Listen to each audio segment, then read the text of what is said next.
and what they mean in the context is, something to discuss. 2 Corinthians chapter 7 verse 1, filth does seem to indicate sin. In 1 Peter chapter 3 verse 21, sometimes a cigar is just a cigar. Sometimes filth is just that. Baptism isn't something that washes only the dirt from your body.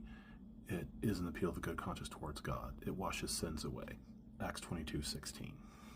It's interesting to me how we quote 2 Corinthians chapter 7 verse 1 to prove this point, and by we I mean people who make this argument. If you're going to do that, 2 Corinthians chapter 7 verse 1 talks about filth of both the flesh and spirit.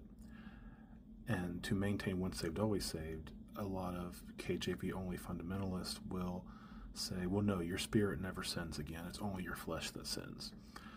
So they're not seeing the inconsistency with this. Now, I've never understood why Matthew 3:14 and 15, because Jesus says, hey, when I'm getting baptized, we are going to fulfill all righteousness. Does that mean when every human being is baptized that they're fulfilling righteousness? Well, no, not necessarily. I literally do not understand this argument. The argument is because Jesus fulfilled righteousness when he was baptized, therefore baptism is a good work or a work excluded from salvation. That's a stretch. And I really would like someone to have a conversation with me and explain it to me. He appeals to Titus 3:5, said we're not saved by these good works. We're saved by the washing of regeneration.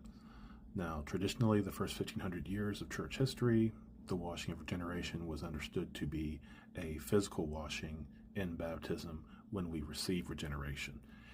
Now, in spite of unscriptural practices like infant baptism, and I'm not trying to pick a fight with the higher church, Catholic and Orthodox right now, I'm just trying to have this conversation with the KJV only fundamentalist. So those are all his talking points in 11 minutes. I didn't answer every single point because I don't understand the argument in some places. But again, you can interpret scripture your way, I'll interpret it mine. But I don't see these arguments as, I guess I'll say it, holding much water.